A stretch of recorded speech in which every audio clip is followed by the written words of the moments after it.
2 de la tarde, 20 minutos. Señoras y señores, esto es Conexión Directa. Bienvenidos, buenas tardes. Hasta las 4 de la tarde estamos para hacer compañía a todas las personas que sean gustosas de oír 89.7 o de ingresar a www.fmbransen.listen2myradio.com. Mi nombre es Marcos Sueldía.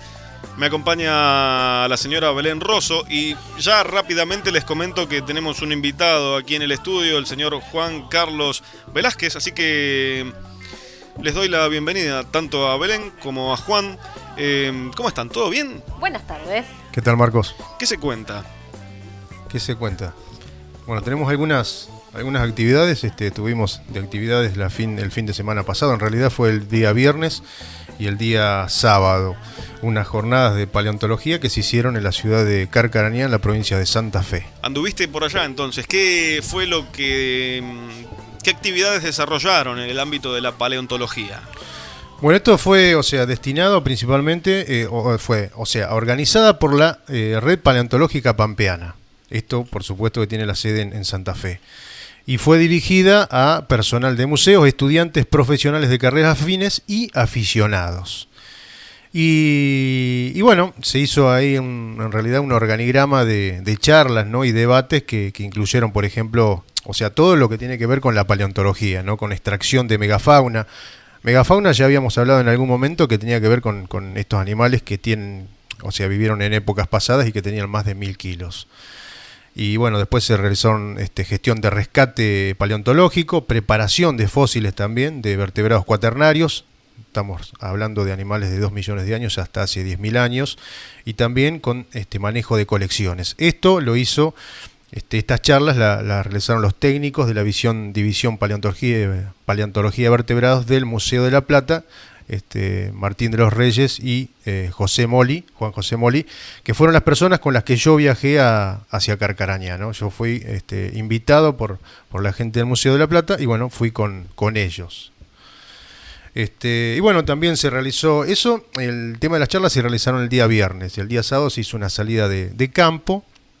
Ahí estuvimos recorriendo lo que es el río Carcarañá, estuvimos viendo los perfiles estratigráficos y también, bueno, se hizo una muestra itinerante que se llamaba Paisaje de Gliptodontes, hecho ahí por la gente de Carcarañá. Y bueno, fueron 30 personas los participantes provenientes de distintos lugares, de La Plata, de Bransen, también hubo gente de Junín, de Marcos Paz y de Cañuelas, esto con referencia a la provincia de Buenos Aires, y después, bueno, gente ahí de Carcarañá, gente de Araquito, gente de Casilda, ahí de Santa Fe, gente de Córdoba, de Corral de Bustos, gente de Paraná también de Entre Ríos, así que bueno, esas 4 provincias son las intervinientes de esta red paleontológica pampeana. ¿Cómo es el trabajo que se realiza en lo que se llama trabajo de campo? ¿Qué fue lo que hicieron concretamente? ¿Cómo se desarrolla esa actividad? En realidad, bueno, el día sábado hicimos esta salida de campo, en realidad, para ver si encontramos algún fósil en la barranca, ¿no? El río Carcarañá es muy similar, para los que conocen el río Salado, es muy similar al río Salado. Tiene esa morfología, es muy profundo, en este caso tiene unos 6 metros de profundidad y es ancho y también tiene cierta corriente, ¿no? Y bueno, en el lugar donde estábamos nosotros era el Parque Sarmiento, que pasa a un costado de la ciudad. Carcarañá es una ciudad de unos 12.000 habitantes, es muy similar a Bransen. Y tiene el Parque Sarmiento, que es un camping donde estuvimos reunidos, y atrás, por atrás del parque pasa el río Carcarañá. Y ahí estuvimos reunidos y tiene unas barrancas muy altas, así que no pudimos ver fósiles ni nada de eso, pero bueno, por lo menos estuvimos recorriendo ahí. La idea era encontrar algún fósil, porque hay distintos niveles de gente que se hizo presente, ¿no? Había muchos profesores de biología, muchos aficionados. Principalmente la mayor experiencia por ahí venía de la provincia de Buenos Aires, la gente de La Plata, la gente de Junín también, y por ahí los de las demás provincias estaban más a la expectativa, ¿no? Estuve hablando con algunos chicos ahí, muchos con la idea de seguir en el tema pero por ahí incluso no habían tenido un fósil en la mano, ¿no? Pero bueno, estaban interesados en el tema, mucha gente, ¿no? Muchos chicos principalmente. ¿Cómo se trabaja con un fósil cuando se lo detecta? Vos vas haciendo tu laburo y de repente te encontrás con un animal que seguramente tenga muchísimos años y seguramente también su estructura no sea fuerte, ¿no? Si sos una persona que no tiene los recaudos y los conocimientos necesarios, tal vez termine arruinando esa pieza. ¿Cómo se trabaja, Juan, con eso? Y depende mucho el tamaño de la pieza, ¿no? Se hablaba, por ejemplo, de gliptodontes, o sea, los animales, recordemos que eran parecidos a los peludos o a las mulitas, son animales de 1.500 kilos, y en el caso de encontrar un animal de esas características directamente, o sea, se hace como una especie de excavación alrededor, ¿no? Y se utiliza nylon para cubrirlo y después se lo cubre con yeso, se hace como una especie de bochón. Eso después se retira. ¿Qué es un bochón? Bueno, eso tiene que ver con esto. Se hace una estructura para proteger el fósil, que es la coraza principalmente, ¿no? Y con distintos materiales. En este caso, nylon se lo cubre incluso con alambre. Esto tiene que ver un poco con el tema de la construcción, ¿no? Y después se le pone yeso. El yeso es como el yeso cuando uno tiene una quebradura, un esguince. Bueno, ese mismo yeso es para protegerlo. Por debajo, por ejemplo, se cruzan unos hierros y después eso se levanta con una grúa. Ese bochón después se gira, se da vuelta y eso después se trabaja, eso ya en taller. Pero se trabaja principalmente con una grúa para levantar ese bochón. Estamos hablando de un bochón que puede andar, depende de la especie, puede andar entre los 500 y los 1.500, 2.000 kilos. O sea, tenés que ir con una máquina, con una retroexcavadora. ¿Con qué lo levantan? Con ese tipo de máquinas. No se puede hacer a mano eso, no tenés, o sea... Estamos hablando de un animal por ahí que cubre una superficie de 1 metro, 1,5 metros y no se puede levantar. Imagínate 4 o 5 personas levantando 1.000 kilos, es imposible. Entonces sí se hace con máquinas. Y cuando, a ver, yo voy a decir como se me ocurre, ¿no? Escarban. Por ahí escarbar no es la palabra técnica, pero cuando están así escarbando para encontrar algo, ¿con qué lo hacen? ¿Con una pala? ¿Cómo es? En realidad, o sea, nadie escarba por escarbar. Directamente se hacen introspecciones, por ejemplo, en el río o en canteras, se hace un recorrido y se ve, por ejemplo, una punta de un hueso que está ahí sobresaliendo. Y ahí se empieza a trabajar. O sea, los descubrimientos son así casuales. Por ahí hay zonas más factibles que haya fósiles, entonces uno como que ya sabe, y eso principalmente, o sea, los museos grandes van directamente a esos lugares, por ejemplo en Río Salado, en La Chumbiada. Por ejemplo, hay lugares ahí que ya se sabe que hay fósiles, entonces como que uno ya va más preparado. Y bueno, después, o sea, son descubrimientos casuales. Ya hemos dicho, por ejemplo, acá en Bransen, en Granja Tres Arroyos, por ejemplo, se descubrió un gliptodonte de la especie de los más pequeños, vamos a decir, unos 300, 400 kilos. En Loma Verde también ya hace 2 años y pico también se descubrió, en este caso, un Celidotherium. Es un animal perezoso.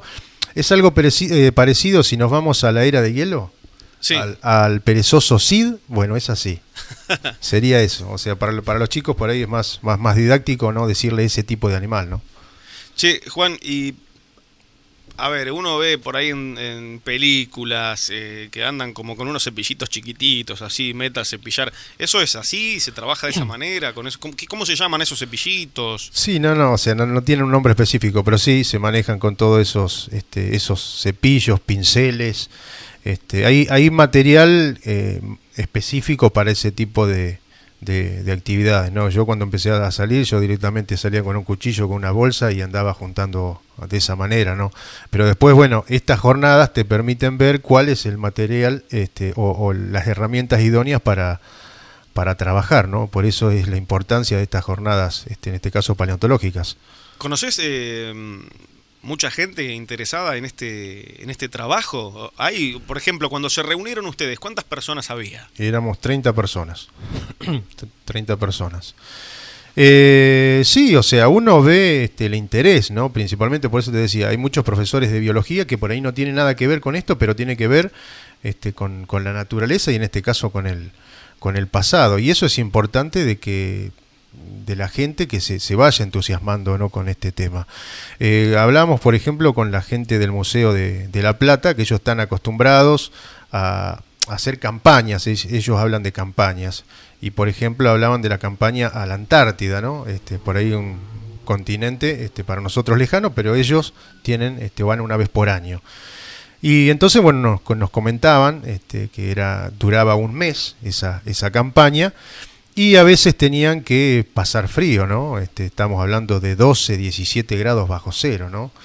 Y me comentaban también que las carpas, por ejemplo, son carpas que hace 30, tienen ya 20, 30 años, no son las mismas que, o sea, no es material nuevo, vamos a decir, hoy se manejan de otra forma, pero bueno, ellos van con estas carpas que tienen 20 o 30 años y bueno, y se pasa frío ahí adentro, ¿no? Entonces yo le comentaba por ahí cómo se bañaban, porque están un mes ahí. ¿Y cómo se bañaban? Y bueno, ¿cómo se bañaban? Una vez por semana se bañaban. Sí. Y se pasaban las toallitas, esos que uno les pasa a los bebés. Sí. Esas húmedas, bueno, con eso. Claro, porque hace un frío tremendo y que aparte no había duchas, nada. No, porque, o sea, imagínate que llegan al continente, llegan en helicóptero. Los dejan ahí, son 4 o 6 personas, 2 o 3 carpas y arreglate. Vienen, si no hay ningún inconveniente, o sea, si no hay ninguna urgencia, directamente vienen a buscarte al mes. O sea que vos tenés que pasar, tienen los víveres, tienen el agua. ¿Y eso quién?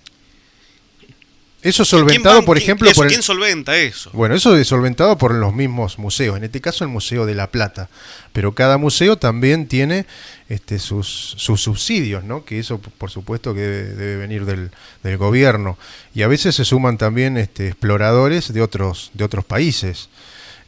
Por ejemplo, hace años se descubrió, esta gente que fue conmigo descubrió, por ejemplo, un pingüino fósil de 14 millones de años.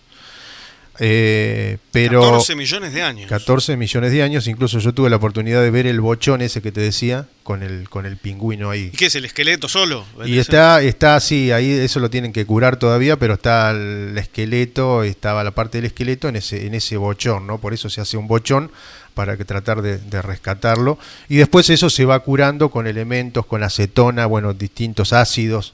Esto se lo va curando de esa forma, ¿no? Y sacándole esos sedimentos que tiene puesto. Estamos hablando de 14 millones de años. ¿Se hacen estos trabajos también en lugares de selva? Porque vos me estás contando lugares más bien, no sé si decirle desérticos, pero lugares que sí. no es un bosque, ni es me estás diciendo en el campo, o me estás diciendo en zonas de hielo, por ahí. En todas las zonas se hacen, por ejemplo en zonas boscosas, por ejemplo en la zona de Misiones también se han descubierto gliptodontes. Ahí es más complicado entrar, no podés entrar prácticamente con una máquina, y por ahí capaz que lo que se hace es tratar de desarmarlo con cuidado, ir como rompiendo por pedazos, vamos a decir, y después esos se le ponen ciertos números y después eso se une. O sea, eso en lugares inaccesibles, ¿no? La gente, esta había tenido la posibilidad de entrar a la Antártida, como te decía, y otro grupo también, había... vos seguramente habrás escuchado a Nessie, ¿no? El famoso monstruo del lago Ness. Del lago Ness. Bueno, supuestamente se dice que es un plesiosaurio, es un animal también así marino, y en este caso descubrieron ya hace también unos años también un plesiosaurio, en este caso en la Antártida, ¿no? Que tuvo también paleontólogos de norteamericanos también trabajando en ese hallazgo. ¿Qué dice esta gente que se dedica, que son paleontólogos, ¿no? Sí, son en este caso las dos personas que fueron conmigo son técnicos. Uh-huh. Por ejemplo, uno de los técnicos, el que yo te decía que es el jefe de técnicos, él entró al museo barriendo. Hace 20 y pico de años ya que está. Él entró barriendo el museo. Sí. Después anduvo repartiendo café. Y después, bueno, pudo entrar por esas cosas, entró. Hoy es uno de los técnicos más importantes de la provincia y del país. La pregunta apuntaba Sí. a lo siguiente. ¿Qué opinan? Porque vos nombraste también a Nessie, el monstruo del lago Ness. ¿Qué Sí. es lo que ellos dicen, gente entendida en el tema, gente que se dedica a rescatar fósiles y demás, incluso que sospechan que puede llegar a ser un como Un plesiosaurio? plesiosaurio. ¿Qué es lo que opinan de estos mitos, de estas leyendas? ¿Se ríen de eso? ¿Lo respetan? ¿Qué piensan? No, y ellos lo que creen es que por ahí que tiene que ver con estos mitos, con esto del turismo más que nada, ¿no? Supuestamente desaparecieron hace millones de años, así que es imposible. Y eso derivaría también en que tendría que existir una gran cantidad de esos animales, ¿no? Para ir produciendo una cadena ahí de reproducción, ¿no? Y no puede ser que uno viva... Sí, que haya uno solo. en el Claro, lago. que hace uno solo. Entonces, o sea, lo dan directamente como falso. Después se habla, o sea, yendo algo más loco, por ahí se habla de portales y que esos animales puedan pasar por esos portales, pero bueno, eso ya dentro de la mitología y de la leyenda, ¿no? Lo cierto es que supuestamente no existe, no existiría. También el lago Nahuel Huapi, también, gente Nahuelito. Claro, Nahuelito, el famoso Nahuelito también, que ha dicho gente que lo ha visto y bueno, ha quedado en eso, no hay nada, no hay ningún registro de nada, ¿no? Belén, ¿querés participar, preguntar algo? O sea, está bien, estás haciendo otro trabajo. No, está bien, te digo porque por ahí, o sea, claro que estás más que invitada a participar. Estoy preparando algo en realidad y los Ok. dejé charlando tranquilos. Ok. Che, Juan, entonces concretamente, en estas jornadas de las que vos has participado, ¿fue una experiencia a la que fuiste a oír, a aprender, o también participaste activamente en cuanto a decir algo respecto de tus experiencias, tus conocimientos? Sí, o sea, un poco de todo. Uno va a aprender, va a ver cómo trabajan en otros lugares, también aportando también para la gente que no está acostumbrada a esto también. Y se realizaron también charlas así, debates, qué es lo que opinaban cada uno, esto principalmente por ahí con la ley 25743 que tiene que ver con el patrimonio paleontológico, ¿no? O sea, ¿Cómo sería eso? Háblame un poquito de... la ley, este material fósil, por ejemplo, no se puede recolectar. Cualquier persona no puede recolectarla. Solamente lo pueden hacer, por ejemplo, los paleontólogos y los técnicos.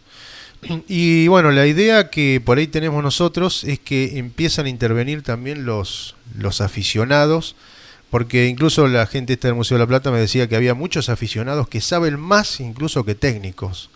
Entonces, o sea, la idea es que esos aficionados también intervengan y que tengan su voz. Hoy están afuera de esa ley. Que son personas que se... Son aficionados como puedo ser yo, por ejemplo. Vos, por ejemplo... pero bueno, no con el conocimiento... Pero, a ver, vos lo que sabés, más allá de la experiencia propia de ir a juntar o a recolectar los fósiles, también has leído, ¿no? ¿No es Sí. Sí, porque, o sea, trato de entrar y de conocer bien desde los inicios de esto de la paleontología. No me quedo ahí directamente. Y bueno, y uno está tratando de ver también los hallazgos que se hacen actuales y bueno, las derivaciones que tienen. O sea, a mí me parece que es importante conocer todo. Hay gente por ahí que se limita directamente al hallazgo en sí, pero me parece que hay que hacer un estudio más detallado y más importante de todo esto, de dónde viene, quién descubrió, a dónde se encontraron. Me parece que es importante, o sea, es un conjunto eso. En relación con esto que me acabas de comentar, los aspectos que a vos, en lo personal, te parecen más llamativos en un descubrimiento, ¿cuáles son? Saber de dónde viene, o qué es lo que a vos te moviliza más. Principalmente cuando, o sea, a mí siempre, ya te digo, a mí me gustó esto de chico, ¿no? Por ahí no tuve la posibilidad, pero se dio ahora, bueno, esto ya hace 10 años. Pero la idea que yo tenía para Brandsen, por ejemplo, era descubrir animales que, por ejemplo, vivieron en esta zona. O sea, tenía que ver con eso, tenía que ver, y aparte, por otro lado, también esto es patrimonio. es patrimonio paleontológico, es patrimonio antiguo. Si bien la historia de Brandsen, por ejemplo, desde 1875 hacia acá, o sea, tenemos otra historia, que en realidad es la prehistoria, y que tienen que ver con estos animales. Y todo es importante.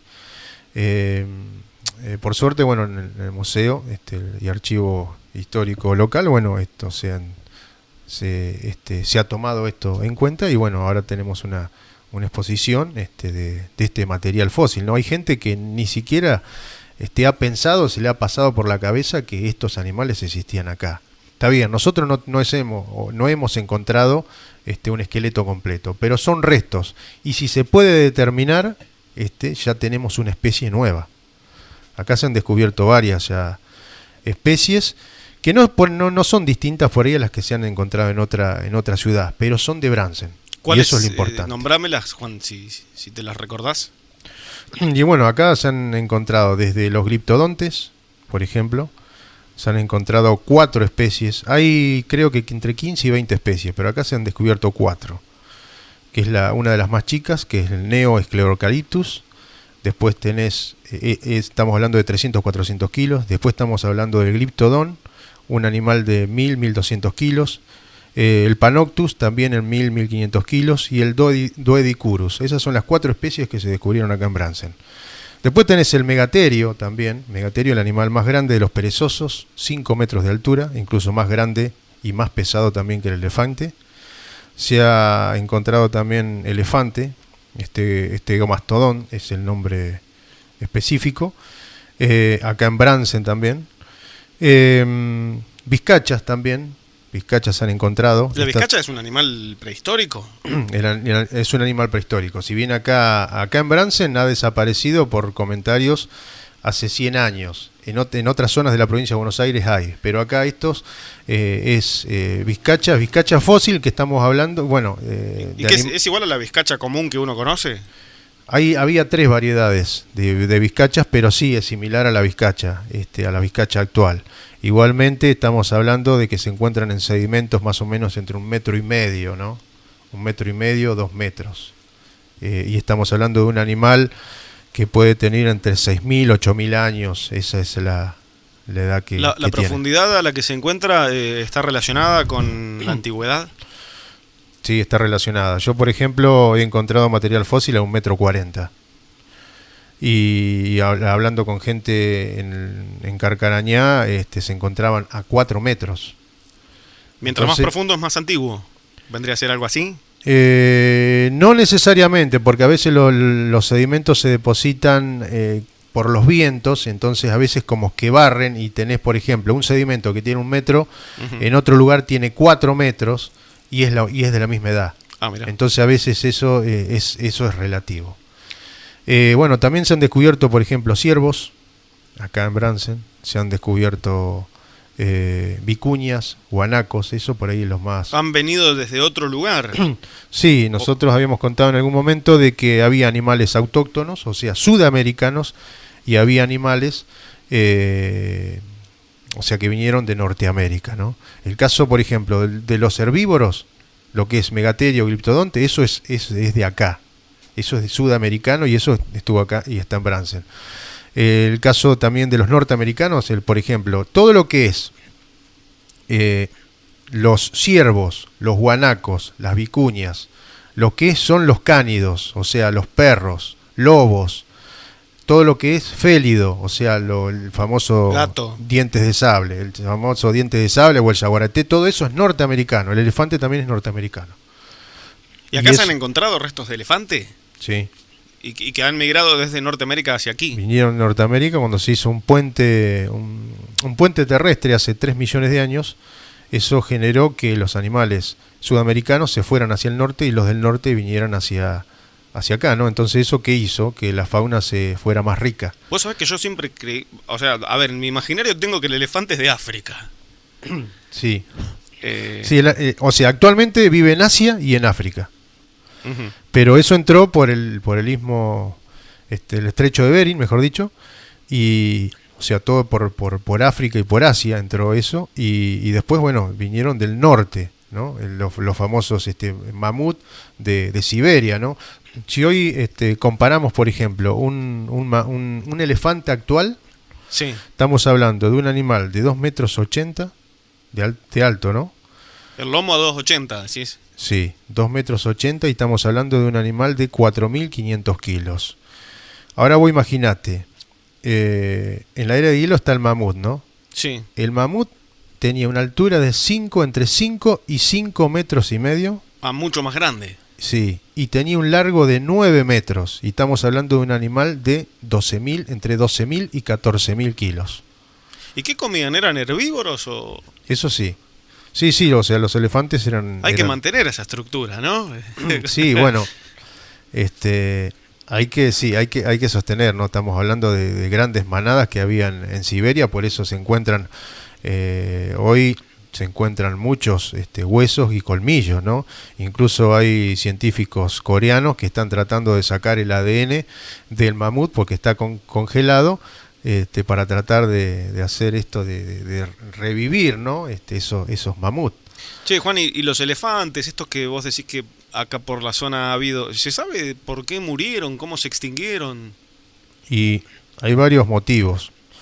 Yo lo que creo que el golpe final se lo dio el hombre, eso no tengo duda. Pero después hay diferentes criterios del tema del cambio climático. El cambio climático no era como ahora, hace miles de años, sino que era más, por ahí capaz que bajaban en poco tiempo, bajaban 5 o 6 grados. Y eso en los animales muy grandes producía por ahí que no se pudieron reproducir, ¿no? Esos cambios de temperatura. Ajá. Y esto es como una cadena, ¿no? No tenés los herbívoros, no tenés los carnívoros. Y entonces eso se va degradando, ¿no? Y después... Imagínate en esa condición que después lo agarre el hombre y bueno, es como que extermina todo, ¿no? Si bien se dice que los animales estos desaparecieron hace 10.000 años, también es cierto que se han encontrado, por ejemplo, animales que se le ha tomado el carbono 14 y han tenido 4.500 años, 5.000 años, o sea que duraron un poco más. Pero bueno, el límite se hace en 10.000 años. Juan, te agradezco que hayas venido a participar de Conexión Directa.